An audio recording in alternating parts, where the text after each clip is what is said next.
প্রিয় শিক্ষার্থীবৃন্দ, আমি প্রথমে দুঃখ প্রকাশ করছি। একটু সাউন্ডজনিত সমস্যার কারণে আমি আগের লাইভটি বন্ধ করতে বাধ্য হয়েছি। তোমরা আমাকে এখন একটু নিশ্চিত করবে সাউন্ড কি এখন আগের চেয়ে ভালো শোনা যাচ্ছে কিনা। একটু তোমাদের কমেন্টের অপেক্ষায় আছি। প্রিয় শিক্ষার্থীবৃন্দ, আমার মনে হচ্ছে আমরা এখন আগের চেয়ে ভালো সাউন্ড কোয়ালিটি পাচ্ছি এবং তোমরা ধৈর্য ধরে অপেক্ষা করেছো, সেজন্য আমি তোমাদের কাছে কৃতজ্ঞ। আমার বিশ্বাস আমরা এখন ক্লাসটি কন্টিনিউ করতে পারব। কি তোমরা আমার সাথে একমত আছো? ওকে, অলরেডি তোমরা কমেন্ট করা শুরু করেছো। Sound clear.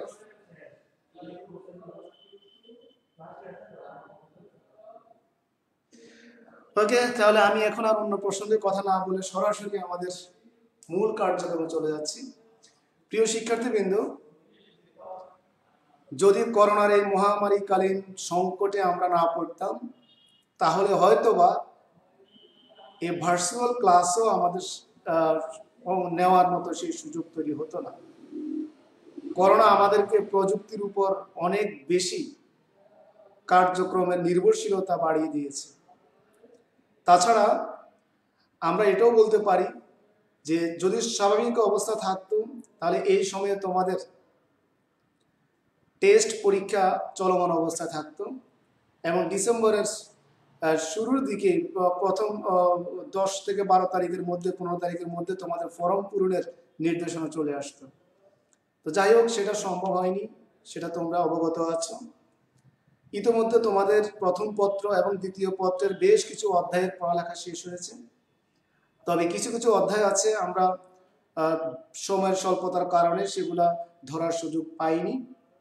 তাই আমি আজকে পদার্থবিজ্ঞান দ্বিতীয় পত্রের উপর যে অধ্যায়গুলো আমাদের পড়ানো একেবারেই আমরা টাচ করতে পারিনি, সে ধরনের অধ্যায় নিয়ে কথা বলবো আজকে। তার মধ্যে অন্যতম প্রধান দুটি অধ্যায়, একটি হচ্ছে তোমার স্থির তড়িৎ এবং আরেকটি হচ্ছে চল তড়িৎ। এই দুটি অধ্যায় আমরা ক্লাসে কন্টিনিউ করার সুযোগ পাইনি। তা আমি তোমাদেরকে আশ্বস্ত করতেছি, চেষ্টা করব অনলাইন ক্লাসের মাধ্যমে এই দুইটা অধ্যায়ের ক্লাসগুলোকে কন্টিনিউ করে যাতে তোমাদের এই দুইটা অধ্যায়ের যে ধারণাটুকু আছে সেটা আমরা ক্লিয়ার করে তোমাদের সামনে উপস্থাপন করতে পারি। প্রিয় শিক্ষার্থীবৃন্দ, এই ধারাবাহিকতায় আমি আজ তড়িৎ বিজ্ঞানের স্থির তড়িৎ যে অধ্যায়টি আছে এটা নিয়ে তোমাদের সামনে প্রথম ক্লাসটি উপস্থাপন করছি। আমি তোমাদেরকে আশ্বস্ত করতেছি ধারাবাহিকভাবে ক্লাসগুলো যাতে হয় সেজন্য আমি চেষ্টা করব এবং যাতে প্রতি সপ্তাহে এই অধ্যায়ের উপর ক্লাস নিতে পারি সেভাবে রুটিন সেট করার জন্য অনুরোধ জানাবো। ওকে, প্রিয় শিক্ষার্থীবৃন্দ, তোমরা ইতিমধ্যে কিছু বেশি বলবো না, খুবই নগণ্য সংখ্যক শিক্ষার্থী সংযুক্ত আছো। আমি তোমাদেরকে আবারও বিনীতভাবে অনুরোধ জানাচ্ছি, তোমরা দয়া করে যারা এখনো সংযুক্ত হয়নি তাদেরকে একটু মেনশন করো এবং নিজ নিজ আইডি থেকে ক্লাসটিকে শেয়ার করো যাতে সবাই ক্লাসটিতে সংযুক্ত হওয়ার সুযোগ পায়। তো স্থির তড়িৎ এবং চল তড়িৎ পদার্থবিজ্ঞানের অন্যতম প্রধান দুটি টপিক এবং বর্তমানে বিজ্ঞানের যে অ্যাপ্লাইড ফিল্ডগুলো আছে সেই অ্যাপ্লাইড ফিল্ডগুলোর প্রায় 50%-এরও বেশি ফিল্ড দখল করে আছে ইলেকট্রিসিটি এবং তার সাথে সংযুক্ত হয়েছে ইলেকট্রনিক্স। ইলেকট্রনিক্সের সফটওয়্যার আবার বিশাল জগৎ, সেটা আলাদা, সেটা নিয়ে আমরা এখন কথা বলবো না। আমরা মূলত ইলেকট্রিসিটি নিয়ে এখন তোমাদের সামনে বেশ কয়েকটা ক্লাস পরিচালনা করব। তো এক্ষেত্রে ইলেকট্রিসিটিতে আবার দুই ধরনের ক্লাসিফিকেশন আছে। একটি হচ্ছে তোমার স্ট্যাটিক ইলেকট্রিসিটি এবং আরেকটি হচ্ছে কারেন্ট ইলেকট্রিসিটি। অর্থাৎ স্ট্যাটিক ইলেকট্রিসিটি হলো যে চার্জ, আসলে ইলেকট্রিসিটি মানে হচ্ছে চার্জের উপস্থিতি। এখন সেক্ষেত্রে যদি সেটা চার্জটা যে জায়গায় উৎপন্ন হয়েছে বা সৃষ্টি হয়েছে বা উপস্থিত আছে, যদি সে সেই জায়গায় বাউন্ডেড অবস্থা থাকে তাহলে সেক্ষেত্রে আমরা তাকে স্ট্যাটিক ইলেকট্রিসিটি বলি। অর্থাৎ সে যে চার্জ যেখানে উৎপন্ন হয়েছে সেখানে সে আবদ্ধ আছে, তার সে মোবাইলিটি ধর্ম নাই, তাই আমরা সেই চার্জকে কি বলি, স্থির চার্জ। এবং এক্ষেত্রে যে তড়িৎ উৎপন্ন হয়েছে তাকে আমরা, বা যে তড়িৎ ধর্ম সৃষ্টি হয়েছে তাকে আমি স্ট্যাটিক ইলেকট্রিসিটি বলে থাকি। আচ্ছা, এরপর হচ্ছে আমাদের আরেকটা বিষয়, যদি কোনো যে জায়গায় চার্জটি উৎপন্ন হয়েছে, যে চার্জটি সে জায়গায় বাউন্ডেড না থাকে, সে যদি মোবাইলিটি ধর্ম অর্জন করে, সে যদি সচল হয়, অর্থাৎ যে মাধ্যমে সে উৎপন্ন হয়েছে সে মাধ্যমের মধ্য দিয়ে যদি সে সঞ্চালিত হওয়ার সুযোগ পায়, তাহলে সেক্ষেত্রে আমরা তাকে কারেন্ট ইলেকট্রিসিটি বলে থাকি বা চল তড়িৎ বলে থাকি। তা আমাদের স্থির তড়িৎ এবং চল তড়িৎ এই দুটি ধর্ম নিয়ে কিন্তু দুটি প্রধান অধ্যায় আছে, বিশাল জগৎ আছে। তা আমরা চেষ্টা করব আমাদের সিলেবাসের যে নির্দেশনা আছে সেই নির্দেশনার আলোকে আমরা বিষয়গুলো তোমাদের সামনে ক্লিয়ার করে উপস্থাপন করার জন্য।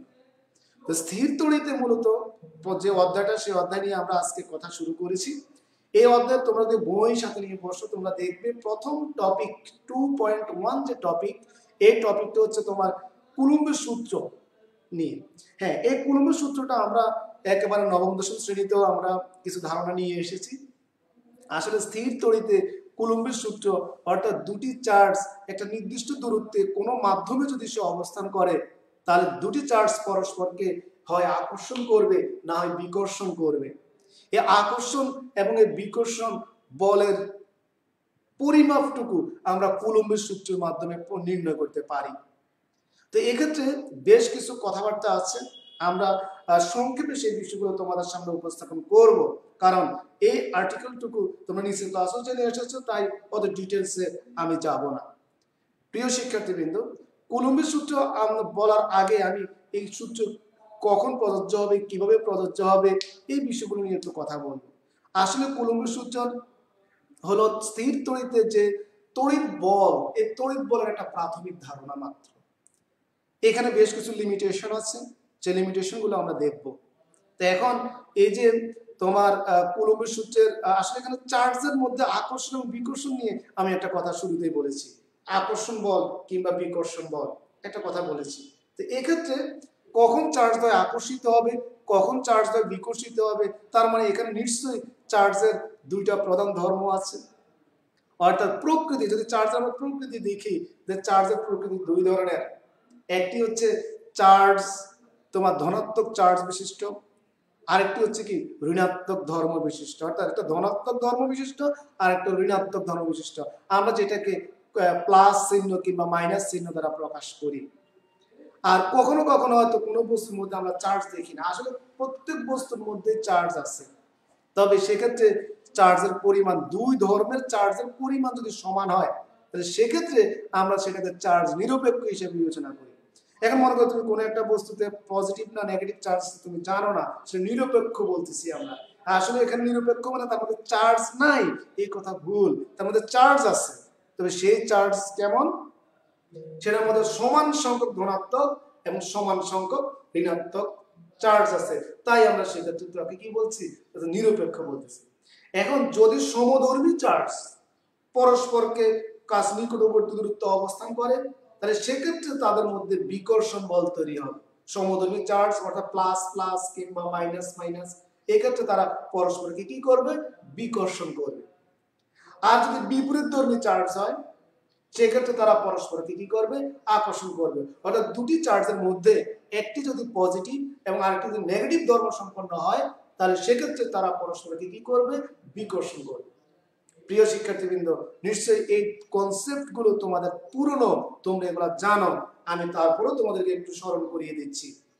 এখন এই কুলম্বের সূত্র আসলে মূলত বা তাদের যে বলের কথা বলা হচ্ছে, যে চার্জ পরস্পরকে যে বলে আকর্ষণ করবে, এই বলটা তিনটা প্রধান বিষয়ের উপর নির্ভর করে। কয়টা প্রধান বিষয়? তিনটা। অর্থাৎ যে চার্জ দুটি এখানে পরস্পরের কাছাকাছি অবস্থান করবে, সে চার্জ দ্বয়ের পরিমাণের উপর নির্ভর করবে। সেটা কি বেশি পরিমাণে থাকলে বেশি বলে আকর্ষিত বা বিকর্ষিত হবে, কম পরিমাণে থাকলে কম পরিমাণে আকর্ষিত বা বিকর্ষিত হবে। তাহলে এক্ষেত্রে কিসের উপর নির্ভর করবে, চার্জের প্রকৃতির উপর নির্ভর করবে। এরপরে আমরা বলি যে চার্জ দ্বয় পরস্পর কত দূরে আছে। তোমরা জানো ফিজিক্সের একটা কমন ফ্যাক্টর, যে দূরত্বের সাথে বলের একটা সম্পর্ক আছে, দূরত্ব যত বেশি হবে বল তত কমে যাবে। অর্থাৎ এক্ষেত্রে একটা নির্দিষ্ট সূত্র কাজ করে, যে সূত্রটা হচ্ছে দূরত্বের বর্গের ব্যস্তানুপাতিক। তার মানে প্রথম কথা বললাম যে চার্জ দর প্রকৃতির উপর, চার্জ দর পরিমাণের উপর, অর্থাৎ কি পরিমাণ চার্জ সেখানে আছে সেক্ষেত্রে বলের পরিমাণ কম বেশি নির্ভর করবে। আরেকটা আমরা বলতেছি কি, চার্জ দর মধ্যবর্তী দূরত্ব, অর্থাৎ চার্জ দর পরস্পর থেকে কত দূরে আছে বা কত নিকটে আছে দূরত্বের উপর নির্ভর করে। এবং আরেকটা হচ্ছে চার্জ দয়ের কোন মাধ্যমে আছে, অর্থাৎ এখানে মাধ্যমের প্রকৃতি একটা ভাইটাল ফ্যাক্ট আকর্ষণ বা বিকর্ষণ বলের কম বেশি নির্ণয়ের জন্য। তাহলে আমরা যদি বলি যে তড়িৎ বল কয়টি বিষয়ের উপর নির্ভর করে, প্রধান কয়টা বিষয়, তিনটা বিষয়। একটা হচ্ছে কি চার্জ দয়ের পরিমাণের উপরে, এবং আরেকটা হচ্ছে চার্জ দয়ের মধ্যবর্তী দূরত্বের উপরে, এবং আরেকটা হচ্ছে মাধ্যমের প্রকৃতির উপর, অর্থাৎ চার্জ দয় কোন মাধ্যমে আছে। কারণ আমরা যদি এখানে তোমাদেরকে বিষয়টা বলি কুলম্বের সূত্রের মাধ্যমে, আমি কুলম্বের সূত্রের স্টেটমেন্টের এত দিকে যাচ্ছি না। আমরা যদি সরাসরি বলি যে কুলম্বের সূত্রটা হচ্ছে তোমার F ইকুয়াল, তোমরা হয়তো জানো যে তড়িৎ বলের যে সম্পর্কে যে কুলম্বের সূত্র সেটা কেমন, সেটা হচ্ছে তোমার যে তিনটা ফ্যাক্টর বলেছে F ইজ প্রপোর্শনাল তোমার চার্জের পরিমাণে, একটা চার্জ যদি Q1 হয় এবং আরেকটা চার্জ যদি Q2 হয়, তাহলে চার্জ এর গুণফলের সমানুপাতিক। তাহলে বললাম যে চার্জের পরিমাণ, কি পরিমাণ চার্জ সেখানে আছে তার উপর নির্ভর করতেছে। আরেকটা যদি বলি যে চার্জ দ্বয় বল নির্ভর করতেছে মধ্যবর্তী দূরত্বের বর্গের ব্যস্তানুপাতে, এটা পরিবর্তিত হচ্ছে দূরত্বের বর্গের ব্যস্তানুপাতে। এবং আরেকটা হলো যে বললাম এদের মাধ্যমে কি প্রকৃতি। এখন এই দুটি বিষয়কে আমরা যদি একত্রে লিখি তাহলে আমরা লিখতে পারি F is proportional Q1 Q2 by কত D স্কয়ার। অর্থাৎ আমি তো বলি যে একটা চার্জ এখানে আছে, এটা হলো মনে করো Q1, আরেকটা চার্জ মনে করো এখানে আছে, এটা মনে করো তোমার Q2, তাহলে সেক্ষেত্রে এদের মধ্যবর্তী দূরত্ব মনে করো D, তাহলে সেক্ষেত্রে তাদের মধ্যে যে আকর্ষণ বা এটা যে প্লাস চার্জ হয়, এটা যদি প্লাস চার্জ হয় পরস্পরকে কি করবে, বিকর্ষণ করবে। আর দুইটা যদি মাইনাস হয় তাও কি করবে, বিকর্ষণ করবে। দুইটার মধ্যে একটা যদি প্লাস এবং আরেকটা যদি মাইনাস হয় তাহলে পরস্পরকে কি করবে, আকর্ষণ করবে। এই আকর্ষণ হোক কিংবা বিকর্ষণ হোক, দুই ক্ষেত্রে আমার যে বলের যে হিসেব সেটা F is proportional Q1 Q2 by D square এর সমানুপাতে পরিবর্তিত হবে। এরপরে হচ্ছে বিষয়টা কেমন, যে এখানে যদি আমরা একটু ক্যালকুলেট করি F ইকুয়াল, এখানে একটা ধ্রুবক রাশি আমরা C বিবেচনা করতে পারি Q1 Q2 by D square. এখন এই যে ধ্রুবক রাশিটা, এই ধ্রুবক রাশিটা একটা নির্দিষ্ট মান বিজ্ঞানী কুলম্ব নির্ধারণ করে গিয়েছেন, এবং সেক্ষেত্রে সি কে বলা হচ্ছে একটা সমানুপাতিক ধ্রুবক আমরা এখানে বলতে পারি, এবং এটাকে কুলম্বের ধ্রুবক আমরা বলতে পারি। কথাই বুঝছি, এই যে সি এর পরিচয় এটা বেসিক্যালি গাণিতিক দৃষ্টিকোণ থেকে বললে আমরা বলবো এটা সমানুপাতিক ধ্রুবক। আর যদি কুলম্বের সূত্রের দৃষ্টিকোণ থেকে বলি তাহলে এটাকে আমরা কুলম্বের ধ্রুবক হিসেবে বিবেচনা করতে পারি। এবং বিজ্ঞানী সি এর কুলম্ব এই সি এর মানটাকে নির্ধারণ করে দিয়েছেন, সেটা হলো 1/4πε0k। এখানে এই সি এর যদি এই মানটুকু আমরা ব্যবহার করি তাহলে সূত্রটি দাঁড়ায় F equal 1/4πε0k into Q1 গুণ Q2 বাই D স্কয়ার। তোমরা হয়তো নিচের ক্লাসে এই সূত্রটা জেনে এসেছো, এটা হলো একটা বিখ্যাত তড়িৎ বল নির্ণয়ের জন্য কুলম্বের সূত্র। কার সূত্র? তড়িৎ বল নির্ণয়ের জন্য কুলম্বের সূত্র। এই সূত্র দিয়ে আমরা আকর্ষণ বল নির্ণয় করতে পারি, এই সূত্র দিয়ে আমরা বিকর্ষণ বল নির্ণয় করতে পারি। প্রিয় শিক্ষার্থীবৃন্দ, আমার মনে হচ্ছে তোমরা এতটুকু বুঝতে পারছো। দেখো এখানে একটু দুইটা বিষয় আছে। এখানে এই এপসাইলন নট এর একটা পরিচয় আছে এবং কে এর একটা পরিচয় আছে। কোন বইতে এখানে হয়তো তোমাদের এই লেভেলে এটাকে কে দ্বারা প্রকাশ করেছে, কিন্তু কোন উপরের লেভেলের বইতে এটাকে কাপ্পা দ্বারা প্রকাশ করা হয়েছে। কে কে কাপ্পা বলা হচ্ছে, এবং কে সাধারণত আমরা এইভাবে লিখি, আর কাপ্পাকে একটু বড় করে, নিচের দাগটাকে একটু বড় করে লিখি, এটাকে কাপ্পা বলা হচ্ছে। তো যাই হোক, কে বলো কাপ্পা বলো কোনো ক্ষতি নেই। তবে এখানে কে এর নাম এবং এপসাইলন নটের নাম কিন্তু ভিন্ন, পরিচয় কিন্তু ভিন্ন। তোমরা তো জেনে থাকবে এই অধ্যায়ে এই দুইটা বিষয়ের কথা, যে কে দ্বারা আসলে কি বোঝায়। কে দ্বারা বোঝায় এখানে মাধ্যমের পরাবৈদ্যুতিক ধ্রুবক। কি বোঝাচ্ছে? মাধ্যমের পরাবৈদ্যুতিক ধ্রুবক। এবং এটা নিয়ে আমরা এই অধ্যায় বিস্তারিত কথা বলবো। এবং এপসিলন নট দ্বারা বোঝাচ্ছে তোমার মাধ্যমের বেদন যোগ্যতা। কি বোঝাচ্ছে? মাধ্যমের, এখানে মাধ্যমের বেদন যোগ্যতা, এপসিলন নট এটা হচ্ছে নট, কারণ এটা হচ্ছে শূন্য মাধ্যমের, শূন্য মাধ্যমের বেদন যোগ্যতা, শূন্য মাধ্যমের বেদন যোগ্যতা। আর কে হচ্ছে কি? পরাবৈদ্যুতিক ধ্রুবক, মাধ্যমের পরাবৈদ্যুতিক ধ্রুবক, পরাবৈদ্যুতিক ধ্রুবক। এই দুটো বিষয় আমরা আজকে না, আমরা এই দুটো বিষয় নিয়ে পরবর্তী ক্লাসে আমাদের আলাদা আলাদা টপিক আসবে। মাধ্যমের বেদন যোগ্যতা কি, পরাবৈদ্যুতিক ধ্রুবক কি, এটা আমরা দেখব। এখন এক্ষেত্রে এই পরাবৈদ্যুতিক ধ্রুবক বা শূন্য মাধ্যমের বেদন যোগ্যতা, এগুলো কিন্তু মাধ্যমের প্রকৃতির উপর নির্ভর করে, কোন মাধ্যমে আছে বস্তুটা তার উপর নির্ভর করে। যেমন শূন্য মাধ্যমের জন্য কে এর মানটা হচ্ছে 1, পরাবৈদ্যুতিক ধ্রুবক শূন্য মাধ্যমে কে এর মান হচ্ছে কত? 1। কে এর মান যদি 1 হয়, কে যদি 1 হয়, তার মানে এটা কোন মাধ্যমের জন্য বলা হচ্ছে? শূন্য মাধ্যমের জন্য। সেক্ষেত্রে আমার এই সূত্রটা দাঁড়ায় F = 1/4 পাই এপসিলন নট। কে এর মান যদি 1 হয়, তাহলে আমরা পাচ্ছি Q1 * Q2/d²। এই ফর্মুলাটা হচ্ছে শূন্য মাধ্যমের জন্য কুলম্বের সূত্র, তড়িৎ দুটি চার্জের মধ্যকার তড়িৎ বল নির্ণয়ের কুলম্বের সূত্র। আর এই সূত্রটা হচ্ছে তোমার যে কোনো মাধ্যমের জন্য, কারণ মাধ্যম চেঞ্জ হলে কে এর মানটা চেঞ্জ হয়ে যাবে। সেক্ষেত্রে আমরা এইভাবে বিষয়গুলোকে উপস্থাপন করতে পারি, এবং এগুলো আমাদের বিভিন্নভাবে অবজেক্টিভে আসতে পারে। শূন্য মাধ্যমের জন্য কে এর মান কত, কিংবা অন্য কোনো মাধ্যমের জন্য কে এর মান কত। প্রিয় শিক্ষার্থীবৃন্দ, আমার মনে হচ্ছে আমরা এই পর্যন্ত যে কথাগুলো বলেছি এটা আমরা বুঝতে পেরেছি এবং এটা আমরা পারবো। এখন আসো, এই যে আমরা কুলম্বের সূত্র যে কথা বলছি, কুলম্বের সূত্র সম্পর্কিত আমাদের কিছু কথাবার্তা জানতে হবে, এবং এক্ষেত্রে কি কি সীমাবদ্ধতা আছে সেটা আমরা জানতে হবে। এক নম্বর কথা হলো, আমরা আজকে ক্লাসের শুরুতেই বলেছি, চার্জ কিন্তু সব সময় স্থির থাকবে না, চার্জ গতিশীল হতে পারে। কারণ গতিশীল হলে সেক্ষেত্রে তার যে ধর্মটা তৈরি হবে বা প্রভাবটা তৈরি হবে, সেক্ষেত্রে চলতড়িৎ তৈরি হচ্ছে, আর স্থির থাকাতে স্থির তড়িৎ। আর কুলম্বের সূত্রটা মূলত প্রযোজ্য হচ্ছে স্থির চার্জের জন্য, গতিশীল চার্জের জন্য এই সূত্রটা প্রযোজ্য হয় না। সেক্ষেত্রে অন্য ধারণা আসবে, সেটা পর্যায়ক্রমে আমরা দেখব। তারপরে এটা একটা সীমাবদ্ধতা। আরেকটা সীমাবদ্ধতা আমরা বলতে পারি যে চার্জ দ্বয়ের যে আকার নিয়ে। এখন কুলম্বের সূত্র মূলত দুটি বিন্দু চার্জের জন্য প্রযোজ্য। বিন্দু চার্জ কাকে বলে?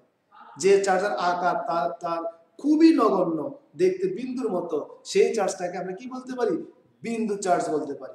এরকম ভাবে বলা হচ্ছে দুটি চার্জের মধ্যবর্তী দূরত্ব যদি দূরত্বের তুলনায় যদি চার্জের আকার অতি নগণ্য হয়, তাহলে তাদেরকে বিন্দু চার্জ বলা হয়। অর্থাৎ দুইটা চার্জ পাশাপাশি অবস্থিত, এদের মধ্যে যে ডিস্টেন্সটুকু আছে, এই ডিস্টেন্সের তুলনায় চার্জের আকার যদি অতি নগণ্য হয়, তাহলে তাকে আমরা কি বলতে পারি? বিন্দু চার্জ বলতে পারি। তাহলে চার্জের আকার যদি বিন্দু চার্জ না হয়, বড় আকারের চার্জ হয়, বড় আকৃতির চার্জ হয়, তাহলে সেক্ষেত্রে কিন্তু তোমার কুলম্বের সূত্রটা প্রযোজ্য হবে না। তাহলে কুলম্বের সূত্র কোন ক্ষেত্রে প্রযোজ্য? বিন্দু চার্জের জন্য কুলম্বের সূত্রটা প্রযোজ্য।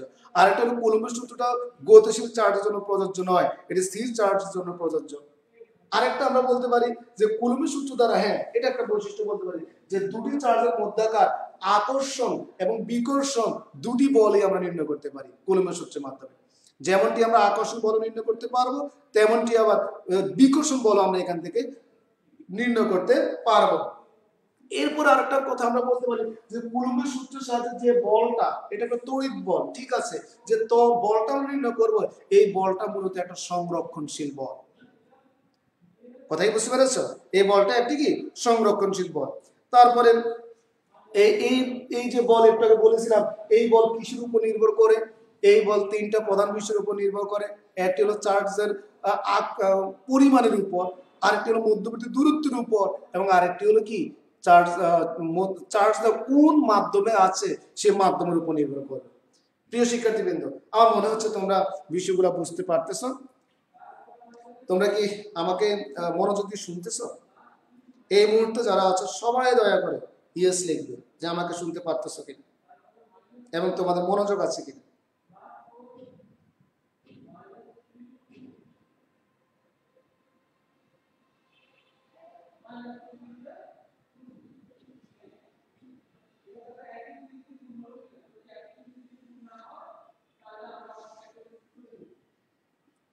হ্যাঁ, অলরেডি তোমরা রিপ্লাই দিচ্ছ, অনেকেই রিপ্লাই দিচ্ছ। ঠিক আছে, আমি বুঝতে পেরেছি তোমরা আমাকে শুনতে পারতেছো।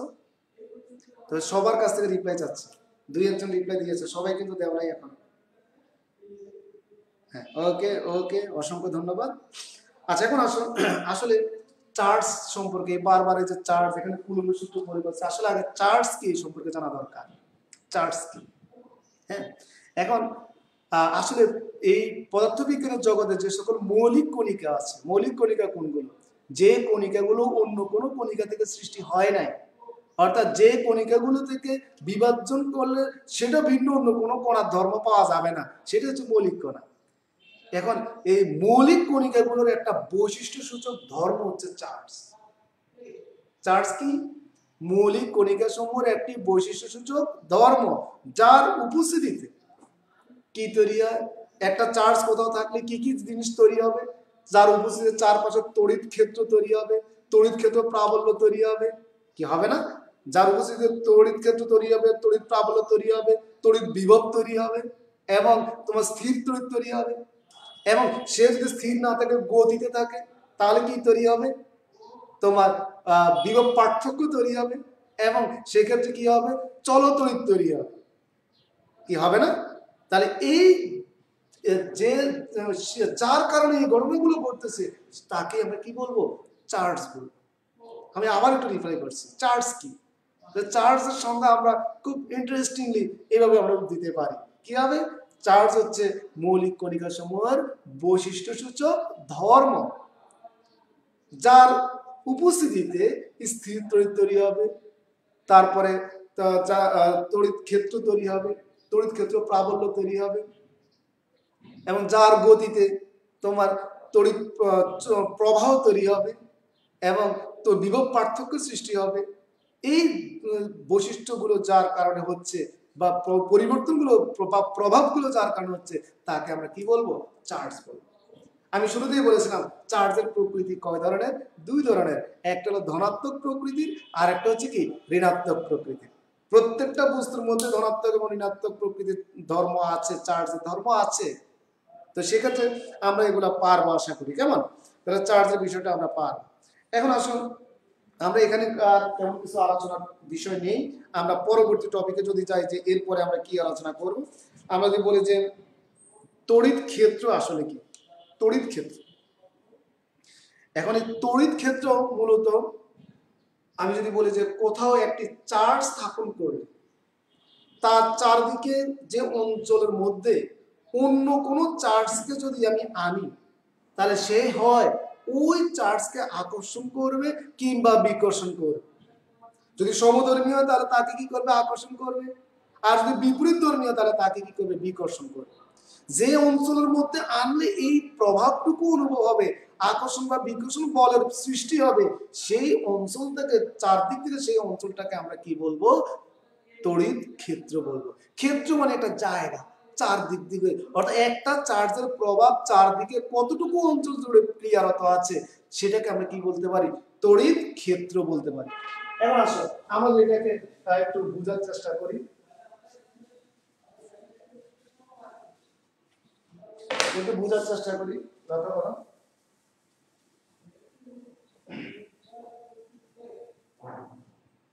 এখানে মনে করো এখানে একটা পজিটিভ চার্জ আমি স্থাপন করলাম। এখন চার্জের সাথে আসলে যে চারদিকে যে অঞ্চলের কথা বলেছি, হ্যাঁ, মনে করো এই চার্জের চারদিকে এই অঞ্চল জুড়ে তার কি আছে? একটা প্রভাব আছে।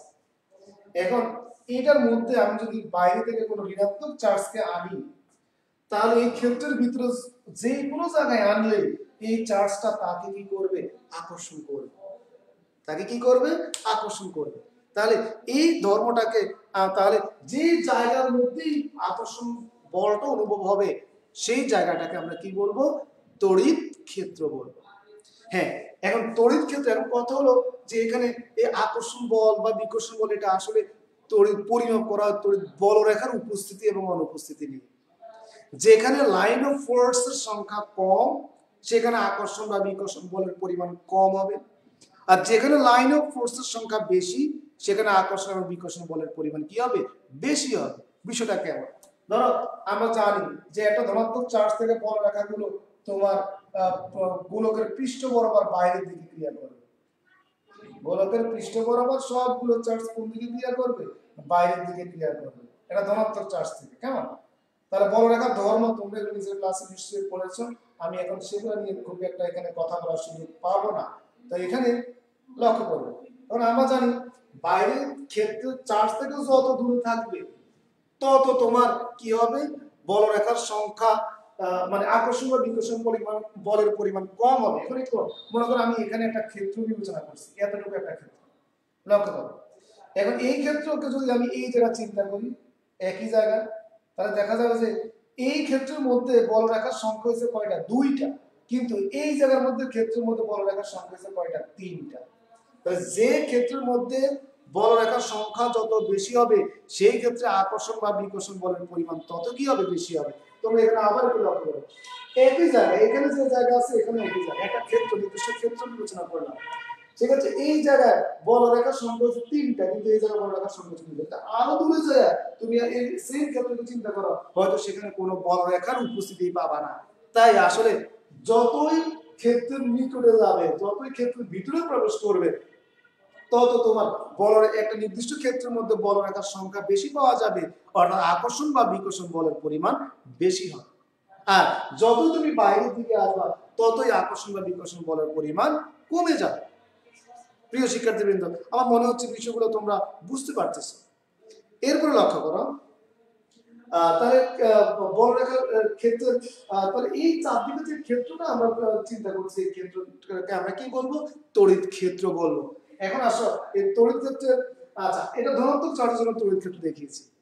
ধনাত্মক চার্জের ধর্ম হচ্ছে ধনাত্মক চার্জের জন্য লাইন অফ ফোর্স, অর্থাৎ বল রেখাগুলো তোমার চার্জ থেকে বাইরের দিকে বহির্মুখী থাকবে।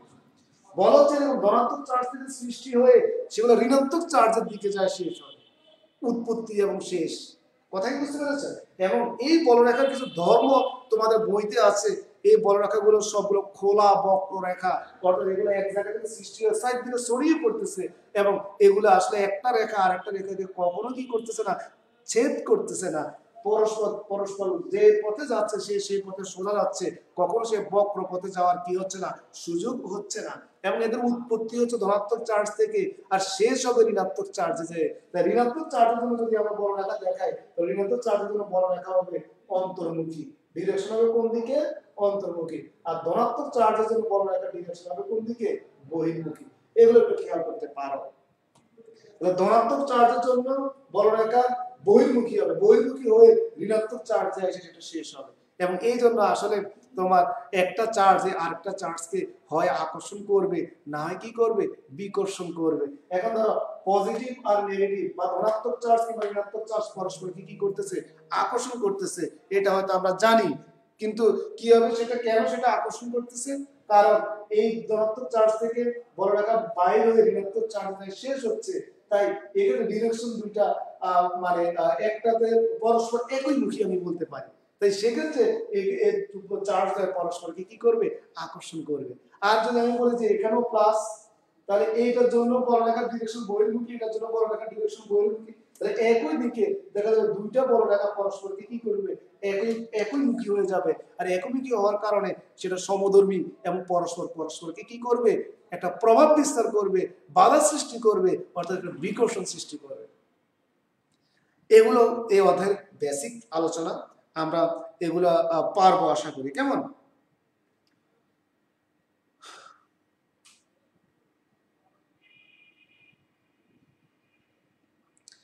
তা আশা করি আমরা পারবো। এখানে একটা সংজ্ঞা আসে যে টিউব অফ ফোর্স বা বল নলটা কি আসলে।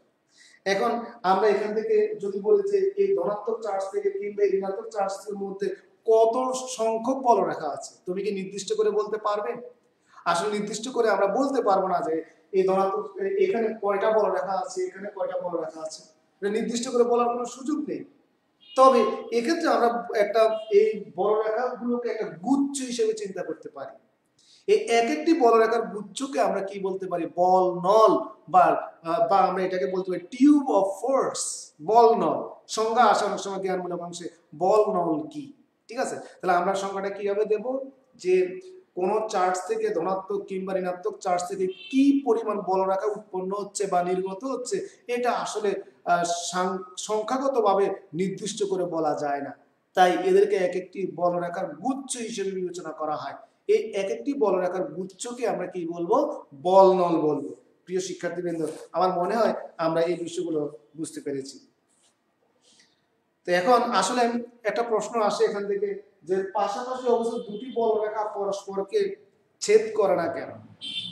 পরস্পর একটা বলরেখা আরেকটা বলরেখাকে ছেদ করে না কেন? আসলে বলরেখার আরেকটা ধর্ম আছে যে এই বলরেখাগুলো পাশাপাশি একটা চাপ প্রয়োগ করে।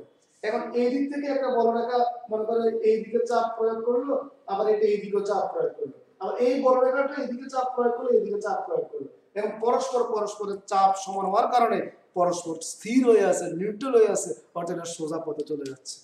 কথা কি বুঝতে পারতেছো? তাই আমরা বলতে পারি যে পাশাপাশি অবস্থিত দুটি বলরেখা পরস্পরকে কখনো কি করবে না? ছেদ করবে না। প্রিয় শিক্ষার্থীবৃন্দ, আমরা আজকে এই অধ্যায়ের বেসিক কিছু কথাবার্তা নিয়ে তোমাদের সামনে আলোচনা উপস্থাপন করেছি। আমি আশা করব তোমরা কন্টিনিউ এই অধ্যায়ের আলোচনাগুলো ফলো করবে, যাতে তোমাদের যে এই অধ্যায়ে যে সকল ধারণা এখনো বুঝো নাই সেই ধারণাগুলো আশা করি ক্লিয়ার হবে। প্রিয় শিক্ষার্থীবৃন্দ, আজকের আলোচনাটা শুধুমাত্র বেসিক ধর্মী আলোচনায়। আমরা এর পরবর্তী যে আলোচনাগুলো করবো আগামী ক্লাস থেকে ইনশাল্লাহ, সেখানে আরো ডিটেলস আমাদের সৃজনশীল এবং প্রয়োগমূলক যে প্রশ্ন, উচ্চতর দক্ষতামূলক প্রশ্নের যে প্যাটার্ন, সেই অনুযায়ী আমাদের কিছু টপিক আসবে, আমরা সেগুলো পর্যায়ক্রমে আলোচনা করব। আজকে তোমরা যারা আমার সাথে সংযুক্ত ছিলে, আমি সবাইকে আমার পক্ষ থেকে কৃতজ্ঞতা জানাচ্ছি এবং আমার সাথে সংযুক্ত থাকার জন্য ধন্যবাদ জ্ঞাপন করছি। এবং আগামী ক্লাসের জন্য তোমাদেরকে আগাম অগ্রিম শুভেচ্ছা জানিয়ে আজকের মতো বিদায় নিচ্ছি। সবাই ভালো থাকবে, সুস্থ থাকবে। আল্লাহ হাফেজ।